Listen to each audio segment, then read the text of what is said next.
Nous accueillons aujourd'hui à mon émission Entrevue le Dr Michel G. Gauthier, médecin pratiquant le musculo-squelettique.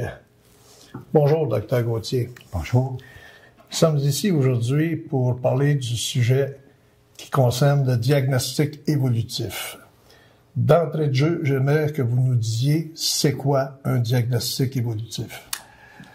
Il peut arriver en cours d'évolution, après la deuxième, troisième, quatrième visite, que le médecin ait à changer le terme diagnostic. On va expliquer plus loin pourquoi. Donc, c'est ça, dans le fond, le diagnostic évolutif, c'est quand le médecin a à préciser ou à changer le terme diagnostic. Dans le cours de l'évolution de la condition médicale. Oui. Maintenant, par rapport au diagnostic évolutif, j'aimerais que vous me précisiez c'est quoi diagnostic. Le mot diagnostic qui peut porter à confusion dans certaines occasions. Oui. Le terme diagnostic, c'est le mot qu'on utilise pour désigner une maladie, une blessure ou une dysfonction. Des exemples. Une blessure, tout le monde comprend c'est quoi, une lacération, une contusion, une fracture, l'entorse qu'on voit si souvent, c'est clairement une blessure. La maladie, bon, on peut parler de l'amiantose, l'asthme professionnel entre autres, il y a différentes maladies, la dermite de contact, on voit ça souvent en médecine du travail aussi, le diabète, c'est une maladie. Et la dysfonction, c'est un petit peu plus...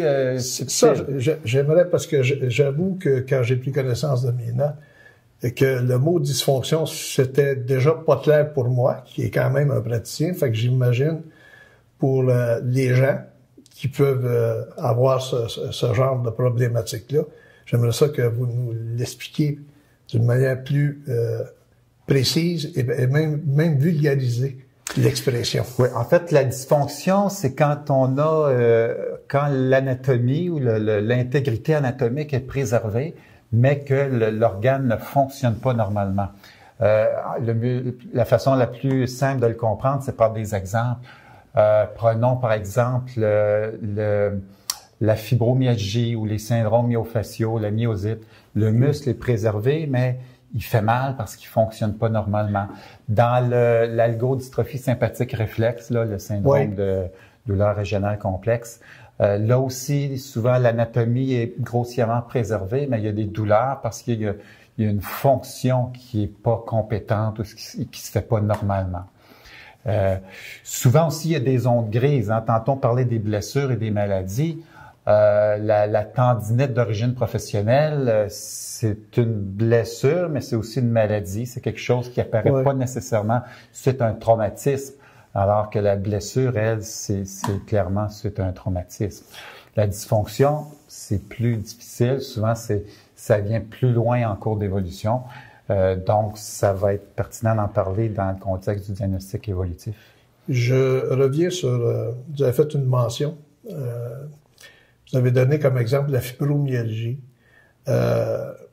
Moi, qui ai eu quelques clients qui ont eu cette problématique-là, on parle, dans le cas de la fibromyalgie, d'un diagnostic d'exception. Est-ce que ça a un rapport à ce que vous venez de mentionner? Peut-être vous voulez dire un diagnostic d'exclusion. Oui, exclusion, excusez-moi. Oui. En fait, on va en parler plus loin, mais dans la démarche diagnostique, souvent, il y a une cascade d'événements ou de processus qui font en sorte que on va éliminer toutes les causes organiques.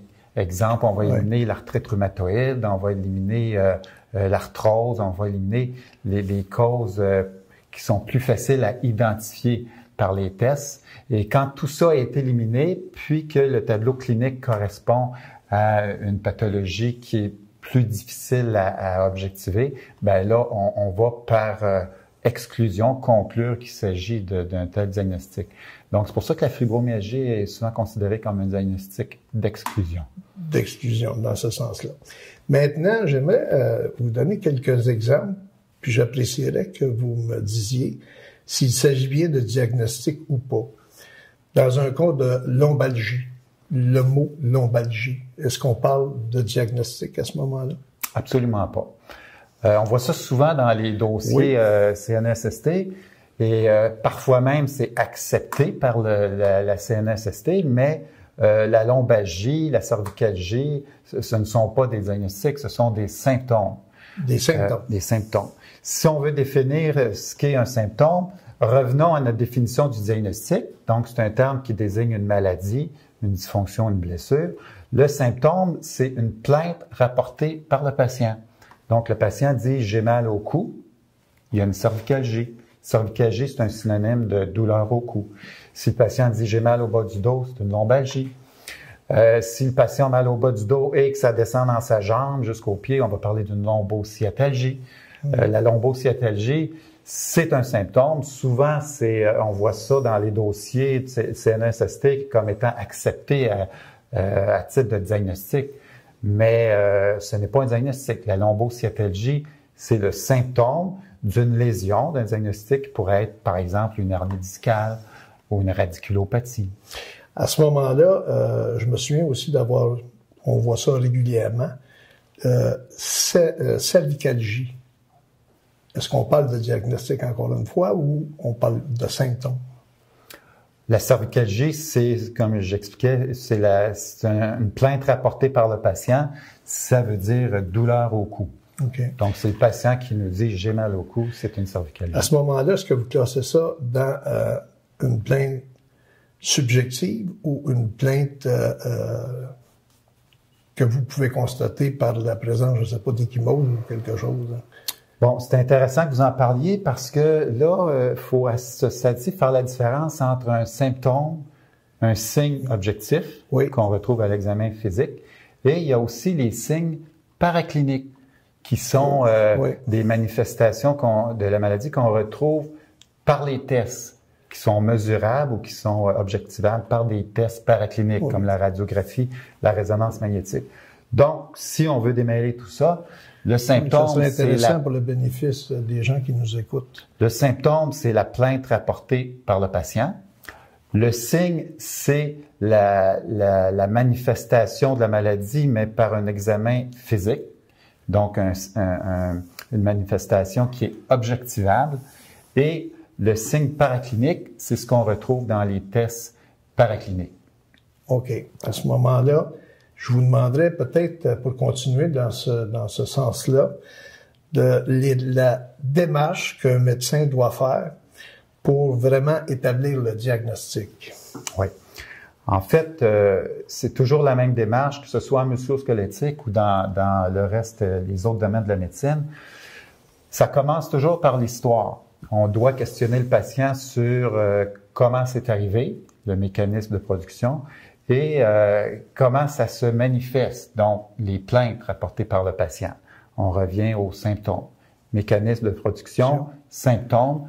Peut-être un autre élément intéressant dans l'histoire, c'est les antécédents. Ça nous apporte d'autres indices qui vont nous permettre d'arriver à un diagnostic. Donc, au niveau subjectif, c'est ça, c'est le mécanisme de production, les symptômes, les antécédents. Une fois que le questionnaire est terminé, on arrive à la deuxième étape de la démarche diagnostique, c'est l'examen physique. Fait que l'examen physique, ça commence par l'observation. Une contusion, souvent, on va regarder, puis on va voir un bleu, un gonflement. Fait que l'observation, c'est quelque chose d'objectif. Et les manœuvres. Lors de l'examen physique, le médecin va procéder à différentes manœuvres qui vont permettre de trouver des signes objectifs de la maladie. Fait que première étape, les symptômes. Deuxième étape, les signes objectifs à l'examen physique. Troisième étape, souvent, cette troisième étape-là, on ne l'a pas à la première visite parce que c'est les tests paracliniques. Radiographie, échographie, scintigraphie osseuse, résonance magnétique en musculo-squelettique qui est si importante. Donc, cette troisième étape-là, lors de la première ou de la deuxième visite, le médecin va demander des tests paracliniques et ces tests paracliniques-là vont nous apporter une autre quantité d'indices qui vont nous permettre de confirmer notre diagnostic, de le préciser, parfois même de le changer complètement. Donc, on est tout à fait dans le vif du sujet. Le diagnostic va évoluer souvent en fonction des indices que les tests paracliniques vont nous apporter. Donc, si je comprends bien ce que vous venez de me préciser, c'est que le diagnostic, il y a le diagnostic du début et par l'examen, par les tests qui vont être faits en cours d'évolution, vous allez arriver à un diagnostic qui est souvent plus précis et qui, sans être changé complètement, peut s'ajouter à la problématique de votre patient. Tout à fait, mais là, on a parlé de précision, d'ajout. Parfois, on le change complètement aussi, le diagnostic. OK. Donne-moi un exemple, s'il vous plaît. On part avec un diagnostic de départ qui est basé surtout sur les symptômes puis l'examen physique. Ce diagnostic de départ-là, souvent, c'est un diagnostic un peu fourre-tout, un diagnostic plus général ou un diagnostic provisoire en attendant d'avoir plus d'indices. Qu'est-ce qui va nous fournir davantage d'indices? Ben, il y a 3 éléments. Il y a d'abord, comme on a dit tantôt, les tests paracliniques. Les tests paracliniques nous apportent une nouvelle série d'indices qui peuvent nous permettre de préciser le diagnostic. Puis en musculo-squelettique, c'est beaucoup la résonance magnétique. C'est ça, je me demandais quels sont ces tests. Donnez-nous des exemples. La résonance magnétique, le CT scan, la radiographie aussi, sont des tests paracliniques qui vont nous permettre de mieux préciser notre diagnostic de départ et parfois même de le changer. Je veux pas entrer dans les détails pour ce qui est de l'entorse lombaire parce que ça va faire l'objet d'une future capsule, mais souvent, quand quelqu'un a une lombalgie qui irradie un peu dans sa jambe, le médecin, au départ, va porter un diagnostic d'entorse lombaire, mais quand 4 ou 6 semaines plus tard, il reçoit son résultat de résonance magnétique, puis qu'il voit une hernie discale qui correspond à la topographie douloureuse qu'allègue le patient, ben là, il va changer son diagnostic. C'est plus une entorse lombaire, ça devient plutôt une hernie discale L4-L5 gauche qui irradie dans le dermatome L5 gauche. Donc, on va arriver avec quelque chose de beaucoup plus précis. Donc, premièrement, c'est ça, c'est les diagnostics, les tests paracliniques qui vont pouvoir nous permettre de préciser. Deuxième chose, le patient, quand on le voit à la première visite, parfois, il est en spasme, il n'est pas examinable. On a beau essayer de faire nos manœuvres à l'examen physique, ça fonctionne pas, il y a mal partout, puis aussitôt qu'il bouge un peu, il y a mal. Fait qu'à la 2e ou 3e visite, quand le spasme va se dissiper, le patient devient plus facilement examinable. Et là, on va pouvoir aller chercher nos indices de l'examen physique. Donc, premièrement, les tests paracliniques. Deuxièmement, patient examinable.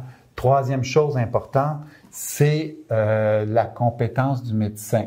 Exemple, le médecin à l'urgence, il est pressé. Souvent, il est très bon en diabète ou en maladie de cœur, mais il n'est pas nécessairement bon en musculo-squelettique.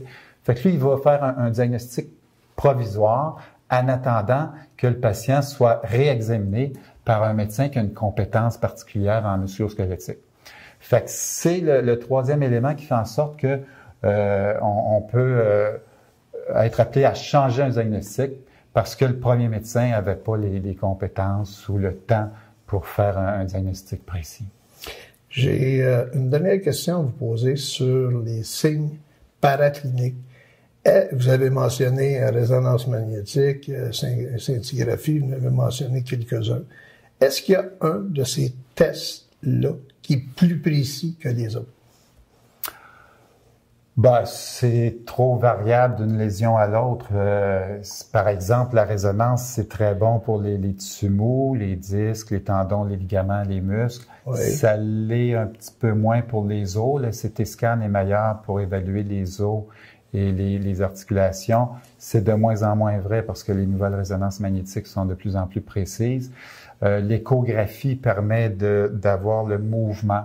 Donc, dans les cas d'épaule, si on veut connaître vraiment qu'est-ce qui accroche, ben ça peut être intéressant d'avoir le mouvement, ce que la résonance magnétique ou la radiographie ne peuvent pas nous donner. Donc, c'est pratiquement impossible de répondre à votre question. C'est trop du cas par cas. Ce que je comprends, c'est que chaque test a sa particularité dans telle situation. Exactement. En résumé, Dr. Gauthier, j'aimerais que vous me donniez comme exemple 3 types de diagnostic évolutif. Bon, d'abord, comme on le disait, il y a le diagnostic de remplacement. Ah bon? Donc, exemple, une tendinite de l'épaule qui, suite à l'échographie ou la résonance, deviendrait une déchirure de la coiffe birotatoire. C'est qu'on oublie le premier diagnostic pour le remplacer par un autre.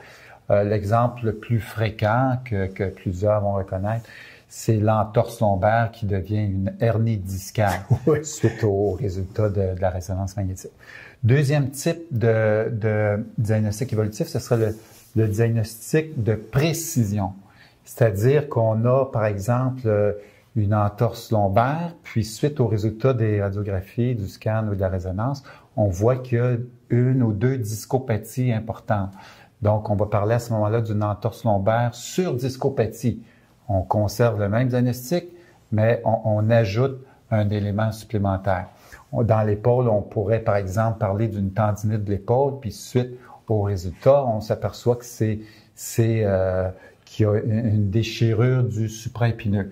Donc, on va dire tendinite de l'épaule avec déchirure du supraépineux, ou parfois, on va trouver une bursite à l'échographie, donc tendinite avec bursite.